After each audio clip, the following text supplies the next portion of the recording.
اشکال ارتباط رجال الجن با انسان ها بفهمیم. چه قسمی ارتباط میگیرن با همراه انسان ها؟ شکل اولش تربیت جادوگرا هست که اینا بعضی جادوگرا رو تربیت میکنن. شکل دومش فریب دادن جاهلا هست، مثل همین پریزن رو تراوریم جاهلا رو. شکل سومش به شکل پریزن یا به شکل بزرگ جنها و دیگه با پیش از شخص میاین حاضر میشن.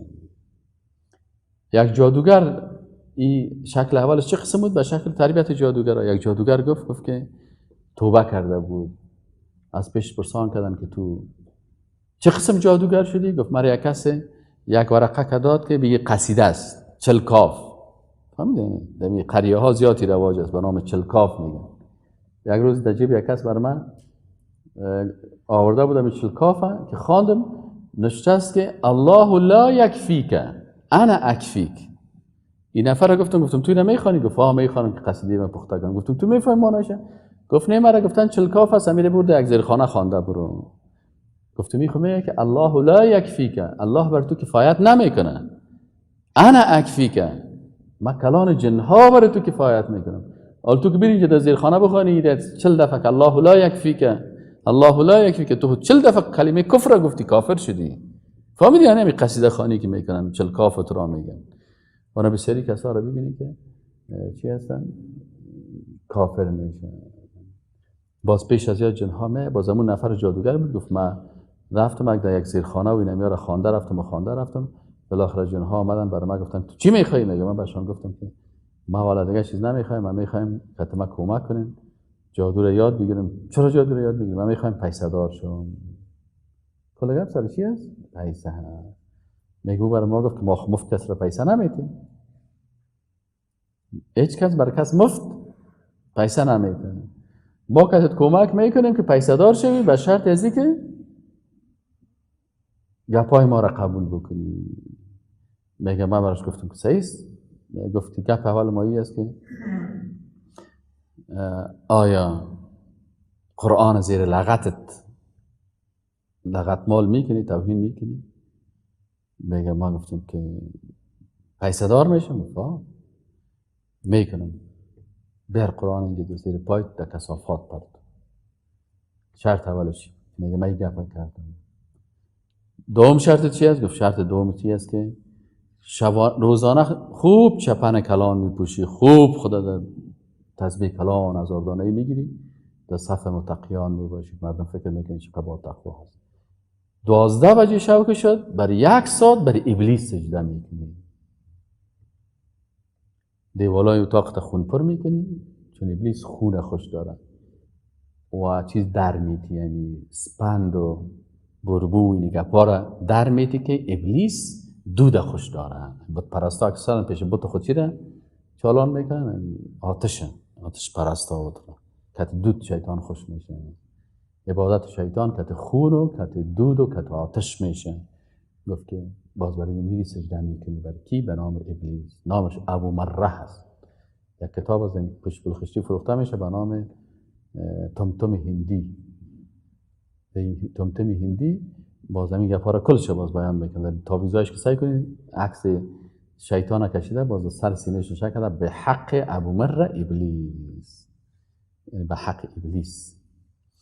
دیگه باز تو این قسم تاویزا را میکنی. گفتم قبول کردم. گفتم صحیح کارا میکنم. کار سوم شرط مایی است که هر کسی که از مراجعین پیش تو میاد تا کور کافر و مشرک نساختی الهیش نتی، باز ما تو را تعقیب میکنیم. میگه گفت صحیح است. این 3 کار اگر کردی باز ما 2 نفر بر تو تعیین میکنیم، 2 تا شیطانه. این 2 تا شیطان که است که تو میباشه. وظیفه از یا چی است؟ که تو وقتی که تعویض میتی و جادوگری میکنی این 2 تا شیطان که تو همکاری میکنه. مثلا یک کس آمد شب مثلا خودت چی کار کردی؟ من نمیفهم. 1 هفته پیش چی کار کردی؟ من نمیفهم. اما 4 کس میفهمه. اول کسی که از انسانها که تو بوده میفهمه تو همون کار کردی. دوم کسی که میفهمه ملائکی که تو از او میفهمه. سوم کاری که تو کردی شیطانی که کتر انسان از او میفهمه. و چهارم کسی که میفهمه خالق متعال است. پس اینا رو تو یک هفته پیش یک کار کردی، من هم میفهمم. این جادوگر چطور میفهمه؟ به خاطر که جادوگر دوتا شیطان کتش است. این دوتا شیطان که شیطان تو که به نام قرینت است کت از او تماس میگیره. اینال تو که مجرد پیش جادوگر بری، جادوگر برات میگه گپ نزن. من میگم نامت چیست، من میگم نام پدرت چیست، من میگم شب در خانه‌تان چی بود، من میگم که دین شب در خانه‌تان چی بود، یک هفته پیش در خانه‌تان چی بود. اینال انسانی که رجال الغیب و رجال الجن نمیفهمه، میگه اوه چقدر فهمیده است، یعنی از خانه ما از یک ماه پیش ما خبر داره. در حالی که قرین از او برای کی میگه؟ برای شیطان خبر میده و شیطان برای از جادوگر میگه که این یک ماه پیش در خانه از یک بود. چون قرین خود تو است 24 سال تو رو وسوسه میکنه. پس او برای از میگه که والا این یک هفته پیش در کجا بود؟ در سر درس شیشته بودی، یادت میاد که در سر درس شیشته بودی خودت برده بود؟ تو میگی والا چه وقت اونه؟ باز میگه والا من خبر زدم، استاد خود فکرش نبود. این جادوگر چطور فهمیده؟ این جادوگر خود میفهمه که شیطانی را لالو لالو گفته. اینا رو در جریان درسیده خواب بردیم بگه اوه باز اینا چند تا دروغ که یار از طریق شیطان گرفت. این زن یا این مرد که پیش از این جادوگر آمده به این یقین میشه که این جادوگر عالم غیب است. پس این صفت علم غیب برای کی میته؟ برای جادوگر میته. باز اینا هر چی که جادوگر گفت و قبول میکنه. اینا اینه میگه په اول است که این مراجعین جادوگرا و فالبینا کافر میشن.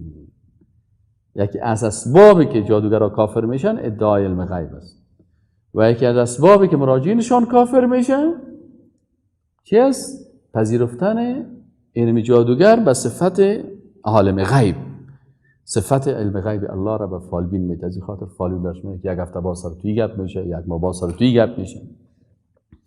اگر ایمان نداشته باشه برش میگه تو از چی فهمیدی که یک هفته با سر میگپ میشه؟ یعنی در کتاب ما صاحب رمل انداخته میشه، این کتابت است غیب گپ میزنه. نه صاحب کسی که کتاب نوشته کنه مؤلف کتاب فکر سعی کنی یک جادوگر است. مؤلف کتاب سعی کنی تم هندی مؤلفش یک گندوس یک سک است. مؤلف بسیاری کتابای تعویضات سعی کنی که یک بدعتکار و یک مشرک و یک منافق است، یک گندو هست. آلو در کتابی گپ گفته. پس اگر برای خود ازی ندادی و مو کتابی که تو عقیده کردی که زیر دست ازی هست این چی شد؟ اون مصاحب کتاب یا مؤلف کتاب عالم الغیب قرار دادی و کفر است. پس اینال چند قسم مردم ادعای علم اینال یا رجال الغیب یا رجال الجن چی میکنن؟ احیانا جادوگرا رو تربیه میکنن، احیانا جاهلا را فریب میدن، میاد مقابلش استاد میشه و برش وسوسه میکنه که تو خوب آدم هستی و تو بکن. چرا این جن سر یک آدم عالم نمیشینه؟ میره از بغل کو یک لوده را پیدا میکنه بخیز. بازی سر میگه صاحب سر یک کس آمد مرا گفت بخیز. باز من سر کل کردم، باز 10 سال نان نمیخوردم و باز من این میکردم و من ترک دنیا کردم میکردم. خب چرا یک عالمی کارا نمیکنه؟ به خاطر از اینکه شیطان سر عالمی که عقیده را میفهمه تاثیر کرده نمیتونه. پس میره یک آدم جاهل که از دین بیخبر است رو بازو میخواد یک مسائل اینا بهترین عالم شده مثلا ما خبر آمده چطور آمد.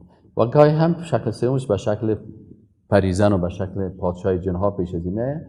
باز من در قریه شما شنیدین این نام فلان جای پریزن است، تعویض میده. این در حقیقت اون زنه چی بازی داده؟ اونم جنها شیطانها بازی دادش، این وسیله جور کرده برای کافر ساختن مردم.